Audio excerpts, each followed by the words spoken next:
이번 주 타임즈에 난 기사인데요. 버락 오바마 미국 대통령하고 전 대통령 조지 부시하고 여러 면에서 다릅니다. 그런데 유일하게 공유하는 것이 함께 나누고 함께 공유하고 있는 것이 있다. 그게 이제 예배라는 겁니다. 우리 조지 부시는 그 아버지 때 아버지 부시가 이제 캠프 데이비드 안에 예쁜 예배당을 자기 돈으로 만들었습니다. 근데 왜 그러냐면 캠프 데이비드에 근무하는 사람들, 그 자녀들이 주일날 예배를 드려야 되기 때문에 또 자기도 예배 드리고 찾고 있어서 이 캠프 데이비드 안에 에버그린 채플이라는 아주 아담하고 소박하고 예쁜 예배당을 만드는 겁니다. 그래서 이제 조지 부시와 그 아들 부시도 이제 주일날 예배 드릴 때 되면 거기 가서 예배를 드렸는데요. 지금 이제 바락 오바마가 제일 예배 드리는 장소로 선호하는 곳이 바로 그곳이다.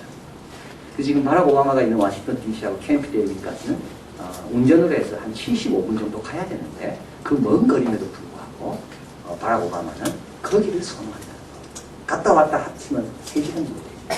예배 시간 빼고 길에서만 보는 시간. 그럼에도 불구하고 바락 오바마는 나는 어디 가서 예배 드리면 좋을까? 바로 그 에버그린 챔플이라는 겁니다. 왜냐하면 미국 대통령들은 예배를 드리고 그 주의 교회에 나가야 되는데요. 주의 교회를 가면 예배를 제대로 못 드린다는 거죠. 왜냐하면 대통령이 왔다 하면 사람들이 대통령 기도 어떻게 하는가, 기도할 때 다 눈 뜨고 자기 보고 찬양할 때 대통령을 어떻게 찬양하는지를 또 다 보는 거예요. 진실되게 찬양하냐, 형식적으로 찬양하냐. 헌금할 때 다 본다는 거예요. 헌금 얼마 넣는가. 그래서 대통령은 예배드리러 가도 집중할 수가 없어요. 그래서 주위 그 워싱턴 DC 근처에 있는 교회 목회자들이 로비가 그렇게 심하답니다. 우리 교회도 대통령을 모시고 오라고 참모들 합니다. 대통령 오면 그 구경하러 온 사람들이 많아서 교회가 부흥하기 때문에 이제 그 로비. 그래서 참모들이 아주 어렵대요. 대통령도 집중할 수 있는 장소가 돼야 되고. 그래서 또 주위 사람들의 그 주위 그 인근의 여론도 중요하고. 근데 바락 오바마는 어디를 좋아하는가? 바락 오바마는 캠프 데이비드입니다. 그 안에 있는 에버그린 채플을 제일 좋아합니다. 그러면서 바락 오바마가 참모들에게 이렇게 이야기했습니다. 엘리사가 세미한 가운데 음성을 듣는 것처럼 이곳에 오면 하나님의 세미한 음성이 들리는 것 같다. 우리도 예배를 좀 소중히 여깁니다. 먼 거리라고 그게 중요합니다. 가보고 3시간. 그래도 세미한 음성 들으면 큰 소득인 거. 오늘 주님께서는 좁은 문으로 들어가라 말씀하시죠. 관람하라, 구경하라, 경청하라. 이제 이 단계가 아니라 이제는 좁은 문으로 들어가라. 좁은 문으로 들어가라. 이제는 들은 말씀대로 실천하라. 그래서 7장 12절까지는 기도 생활을 어떻게 하는가, 또 헌금 생활을 어떻게 하는가. 그에 대해서 쭉 말씀했다면 이제 7장 13절부터는 이제는 주님께서 은유, 이 메타포를 이용해가지고 실천할 것을 강조합니다. 예를 들면 말씀을 듣고 행하는 자가 반석 위에 집을 짓는다. 은유죠. 오늘 본문에서도 좁은 문으로 들어가라. 이제는 더 이상 듣고 동의하고 고개 끄덕이는 그런 단계가 아니라 이제 들었으면 이제는 실천해라. 윌리엄 바클리는 말하기를 우리가 직면하는 최대의 위험 그 중에 하나는 진리의 귀를 기울이고 진리에 동의하며 머리를 끄덕이고 그리고 나서 이에 대해 아무런 조치도 취하지 않는 것. 아무런 조치도 취하지 않는 것. 다 알아요. 이해가 돼요. 근데 돌았으면 예전하고 똑같이 살아요. 이것이 우리가 당면한 최대의 위험이라는 것. 예수님 그래서 우리에게 말씀합니다. 이제 들었는가?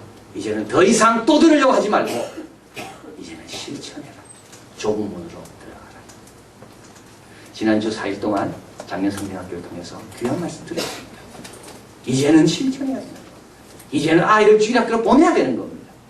이제는 중간고사 학기만 있다 할지라도 흔들림 없이 여호와를 경외하는 것이 모든 것의 근본이라는 것을 아이에게 가르치라는 겁니다. 좁은 문으로 들어가라. 밖에서 들었다면 이제 그 다음 단계는 좁은 문으로 들어가는 것이 우리가 할 일이다. 좁은 문으로 들어간다는 말은 무슨 뜻입니까? 뭘 좀 버리라는 말입니다. 문은 좁기 때문에 좁은 문으로 들어갈 때 많은 거 못 가지고 들어갑니다. 주님께서 들어가는 문은 좁습니다. 그 문으로 들어가고 싶습니까? 그러면요, 내가 소중하게 생각하는 것들, 그 문에 적당하지 않은 것은 다 내려놓아야 됩니다. 그래야지 들어가요. 제일 어리석은 사람은 어떤 사람입니까? 그거 챙기다가 자기가 못 들어가는 거예요. 그게 바리새인들이죠. 전통과 유전을 너무 소중하게 여기다가 자기까지 못 들어간 거예요. 부자 청년입니다. 예수님께 나왔습니다. 예수님께서 네 재물로 팔아 가난한 사람 주라고 했습니다. 부자 청년은 재물이 많은 거로 근심했습니다.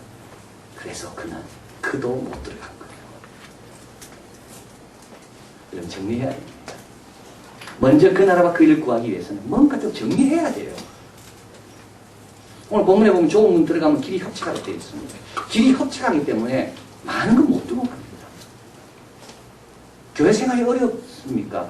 왜? 많은 걸 들고 교회 생활 하려니까 어려운 겁니다. 여기는 많은 걸 들고 할 수 있는 곳이 아닙니다. 주님 따라가는 길은 이것저것 내가 하고 싶은 거 다 하면서 갈 수 있는 길이 아닙니다. 길이 협착하거든요. 그 무거운 걸 들고는 협착한 길을 갈 수가 없습니다. 오래로 못 갈 뿐만 아니라 제대로 못 갑니다. 좁은 문으로 들어가라는 말은 정리하라는 거예요. 여러분, 베드로, 야고보, 요한 한번 보십시오. 주님 따르기 전에 그들이 먼저 한 게 있습니다. 버리는 거였습니다. 배와 아비를 버려두고 세리, 마태복음을 적은 세리, 자기 불명예스러운 직장을 버리고, 이게 버리는 게 처음입니다. 그러고 나서 따르는 거예요. 버리지 않고는 알 수도 없고, 버리지 않은 채로 따르는 것은 그건 곤욕이고 괴로움입니다. 신앙생활 정말 행복하게 하고 싶습니까? 정말 신앙생활이 기쁘면 한 마음을 가져야 돼요. 정리해야 돼요. 좁은 문으로 들어가라는 말은 다른 뜻입니다. 두 번째로 좁은 문으로 들어가는 말은 선택을 잘하는 말이에요. 여러분, 좁은 문 선택한 사람은 두고 복 받습니다. 왜냐하면 길은 협착하지만 거기에 뭐가 있어요? 생명이 기다리고 있거든요. 넓은 문을 선택한 사람들은 선택은 쉽게 했어요. 잘한 걸로 생각했어요. 두고 갈수록 후회하는 것이 넓은 문입니다. 왜냐하면 기다리는 몇 명밖에 없으니까. 여러분, 죄가 그렇습니다. 죄는 선택할 때는 너무 쉬워요. 그 순간은 기뻐요. 내 마음대로 하니까. 그러나 두고 죄의 열매를 내가 먹어야 돼요. 선은 반대입니다. 주님의 뜻 따라 자기를 쳐서 복종하는 거 얼마나 힘들어요. 그러나 그때만 힘들지 그 다음부터는 두고 영광이 있는 겁니다. 여러분, 선택을 잘해야 되는 거예요. 사람 많은 곳으로 그게 선택의 기준이 되면 안 되는 겁니다. 편한 거 선택의 기준이 되면 안 됩니다. 하나님이 기뻐하시는가? 이 길로 가면 하나님을 더 많이 체험하는가? 이 길에 있으면 우리 하나님이 위에서 보고 기뻐하실까? 그러면 두고 생명과 가까워지는 겁니다. 마이클 잭슨, 여러분, 6월 25일 날 죽었습니다. 마이클 잭슨 1958년생입니다. 8월 29일 날 태어나서 2009년 6월 25일 날 죽었습니다. 킹오 팝의 왕입니다. 마이클 잭슨 같은 연예인은 없습니다. 엘비스 프레슬리가 그랬고요. 마이클 잭슨. 저는 고등학교 때 엘비스 프레슬리가 죽었는데 얼마나 인생이 허무함을 제가 처음 느꼈어요. 엘비스 프레슬리가 죽다니. 저는 처음에 죽음이라는 게 뭔지 그때 엘비스 프레슬리를 통해서. 근데 이 마이클 잭슨은 엘비스 프레슬리의 딸과 결혼했잖아요. 그래서 죽기 얼마 전에 엘비스 프레슬리 그 딸 이혼했습니다. 이렇게 이야기했습니다. 나도 엘비스 프레슬리처럼 죽을 겁니다. 근데 결국 엘비스 프레슬리가 어떻게 죽었습니까? 화장실에서 기어나오다가 죽었습니다. 42살인가 그렇죠. 마이클 잭슨이 죽는 날 트위터, 구글 전부 마비됐습니다. 미국의 대통령이 죽었다고 구글이 마비될까? 인디아나 겔이라는 곳에 마이클 잭슨의 고향이죠. 그뿐만 아닙니다. 이 죽음을 애도하는 물결, 베이징, 파키스탄. 장례식에 한 목사님이 이렇게 이야기했습니다. 타이거 우즈가 나타나기 전에, 오프라 윈프리가 나타나기 훨씬 전에, 버락 오바마가 미국 대통령이 되기 훨씬 전부터 마이클 잭슨은 그들이 하고 있는 일을 음악을 통해 하고 있었다. 백인과 흑인을 초월해서 추앙받는 연예인. 근데 사실은 마이클 잭슨은 문제가 많았습니다. 겉은 어른이었지만 속은 어린아이였어요. 그래서 마이클 잭슨의 복장 보십시오. 어린아이들 좋아하는 그 장군 복장입니다. 마이클 잭슨이 샀던 그 집 네버랜드, 그거 다 어린아이들 좋아하는 거예요. 마이클 잭슨이 소송에 휘말린 거 다 어린아이가 있는데 왜냐하면 마이클 잭슨은 어린 시절이 없었기 때문에. 오프라 윈프리와 상담 인터뷰하면서 마이클 잭슨이 웁니다. 자기 어린 시절 이야기하면서. 자기가 제일 부러웠던 것은 아이들이 자유롭게 노는 걸 볼 때 그 아이들의 자유가 제일 부러웠다는 거예요. 마이클 잭슨은 너무 일찍 어른이 돼버린 거예요. 인기를 받으면서. 그리고 마이클 잭슨에게 상처가 있죠. 그 아버지입니다. 아버지가 마이클 잭슨을 보면 어글리라고 늘 이야기했습니다. 자기는 자기가 싫었어. 그리고 사춘기가 되면서 살이 찌고 얼굴에 여드름이 생기면서 자기를 더 혐오하게 됩니다. 그리고 이 얼굴 말고 다른 얼굴을 갖고 싶어 했습니다. 그래서 마이클 잭슨이 하지 말아야 할 것을 한 겁니다. 이것 때문에 마이클 잭슨이 무너진 거예요. 그게 캘리포니아에 있는 한 성형외과 의사를 만난 겁니다. 얼굴 고치기 시작했습니다. 거기다가 백반이라는 희게 변하는 병까지 얻어가지고 마이클 잭슨의 얼굴이 무너지기 시작했어요. 마이클 잭슨의 전 부인이 이야기합니다. 마이클 잭슨은 그냥 나갈 수가 없는 사람이 된 거예요. 심지어 침대에서 잘 때도 마이클 잭슨은 얼굴에 마스크를 하고 잤답니다. 가장 추앙받는 스타였지만 가장 남 앞에 나서기를 두려워하는 그게 그 첫 번째 선택. 얼굴에 손을 대면서부터 시작된 겁니다. 저는 그 기사를 읽으면서 야, 선택이 굉장히 중요하구나. 첫 단추가 너무 중요하구나. 처음에 어디에 깨는 따라 그 다음부터는 나도 모르게 거기에 이끌려가게 돼 있구나. 주님 말씀합니다. 넓은 문 조심하라는 거예요. 쉽게 들어갈 수 있다고 들어가지 말라는 거예요.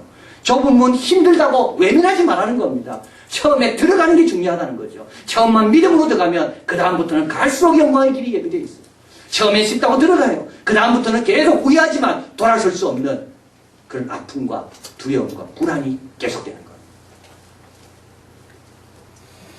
선택 잘하는 거죠. 좁은 문 그 이야기는 속지 말라는 거예요. 많은 사람 간다고 안전한 게 아니에요. 또 이 좁은 문은 또 우리에게 뭘 말씀하는가 하면 이 좁은 문 우리가 누군지 알아요. 우리는 누굽니까? 우리는 좁은 문으로 가도록 택함받은 자. 우리는 누굽니까? 우리는 아예 주님께서 우리를 구원하실 때 왕같은 제사장으로 불렀어요. 제사장은 아무렇게 살면 안 됩니다. 왕같은 제사장이에요. 우리를 일찍 구원하신 이유는 왕같은 제사장으로 우리를 쓰시려고 택하신 겁니다. 택함 받은 사람은 아무렇게 살면 안 됩니다. 그래서 주님께서는 아무데나 가라 그러지 않죠. 우리가 갈 길을 딱 지정하십니다. 우리가 갈 길은 좁은 문입니다. 우리가 갈 길은 좁은 문이에요. 왜냐하면 우리 사명이 있기 때문에. 우리는 빛의 사명이 있기 때문에. 빛의 사명이 있는 사람은 어둠으로 들어가면 안 됩니다. 우리는 소금이기 때문에. 소금의 사명이 있는 사람은 짠맛을 잃어버리면 안 됩니다. 어떻게 하든지 짠맛을 유지할 수 있는 방향으로 살아야지 이 짠맛을 잃어버릴 수 있도록 쉽게 살면 안 되는 거죠. 또 주님께서 우리에게 은사를 주셨습니다. 기도의 은사. 여기서 매면 하늘에서 매이고 여기서 풀면 하늘에서 풀리고 우리같이 부족한 질그릇에 보배를 담아주셨어요. 그럼 이 질그릇이 그 보배 중심으로 살아야 되는 거예요. 아무렇게 살면 아무거나 먹고 아무데나 가고 아무거나 보고 그러면요 이 보배가 견딜 수가 없는 거예요. 삼손이 그랬습니다. 삼손이 능력이 부족했나요? 아니죠. 하나님께서 그 질그릇에 보배를 담아줬는데 삼손은 아무렇게 살다가 결국 두 눈이 뽑히게 된 겁니다. 여러분 저는 이런 생각을 좀 하게 됩니다. 진짜 내가 원하는 게 뭔가? 진짜 내가 원하는 게 뭔가? 진짜 내가 원하는 게 유명해지는 건가? 남보다 강해지는 건가? 진짜 내가 원하는 게 뭔가? 진짜 원하는 것은 주님의 능력에 도구가 돼서 많은 사람 살리는 거 아닙니까? 진짜 내가 원하는 것은 부족한 나를 통해 죽어가는 우리 식구들이 살아나는 거 아닙니까? 진짜 내가 원하는 것은 이 땅에서 어떻게 성공하는 것보다 이 땅에 사는 동안 주님 많이 체험하고 주님의 깊은 사랑 알고 그분께 영광 돌리는 게 그게 우리가 진짜 원해야 될 거 아닙니까? 주님은 우리에게 여기 중에 하나를 선택하라 그게 아니라 좁은 문으로 가라. 좁은 문이 우리를 위합니다. 그리고 또 주님은 좁은 문으로 가라고 말씀하지 않습니다. 그 말만 하는 분은 아닙니다. 여기에 참 복음이 있습니다. 안 그러면 율법이죠. 안 되는데 가야 되고 하기 싫은데 해야 되고 이러면 율법이고 외식입니다. 근데 주님은 종을 가라 해놓고 주님 우리에게 그 길을 갈 수 있도록 세 가지를 주십니다. 할 수 있도록. 첫째는 말씀. 주님 말씀대로 선택하는 게 좁은 문입니다. 헌금에 대해서 들었습니까? 그게 좁은 문입니다. 비판하지 마라 들었죠? 그게 좁은 문입니다. 하나님께만 보여주고 은밀한 중에 기도하라. 그걸 들었습니까? 그게 좁은 문입니다. 주님은 우리에게 좁은 문이 어딜까 찾도록 내버려두는 분이 아니라 그건 아주 잔인한 거죠. 가르쳐주지 않으면서 찾으라고 하니까 주님은 우리에게 가르쳐주십니다. 친절하십니다.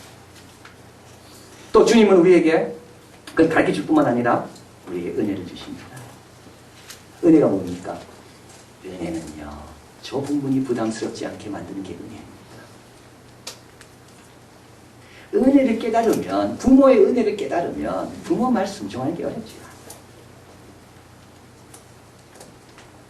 은혜를 깨달으면 주님께서 또 오라 하더라도 얼마든지 하는 겁니다. 우리에게 부족한 건 뭘까? 은혜입니다. 여러분은 왜 어려운 신앙생활이에요? 은혜가 없으니까.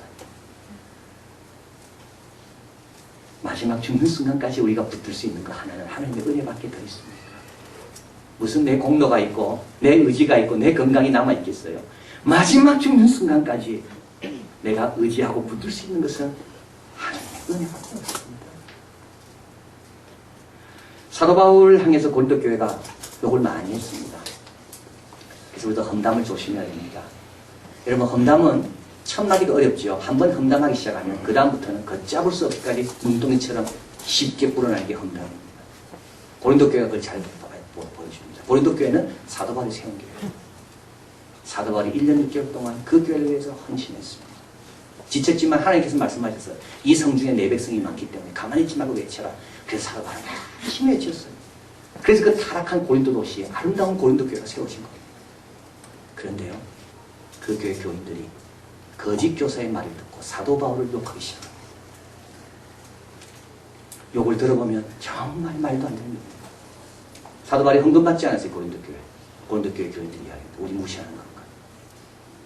사도 바울이 헌금을 모았습니다. 예루살렘 교회를 갖다 주자고. 고린도 교회 교인들 말합니다. 이 중간에 자기가 중간에 가로채려고 말하는 거 아닌가? 사도 바울이 편지에 썼어요. 눈물로. 고린도 교회 말합니다. 사도 바울 글은 강하지만 실제 오면 꼼짝 못하는 겁쟁이다. 성경에 다 나와 있습니다. 그 나중에 사도 바울을 보고 이렇게 이야기합니다. 외모도 보잘것없다. 그래서 사도 바울이 그 편지를 받고 그 소식을 듣고 너무 가슴이 아파요.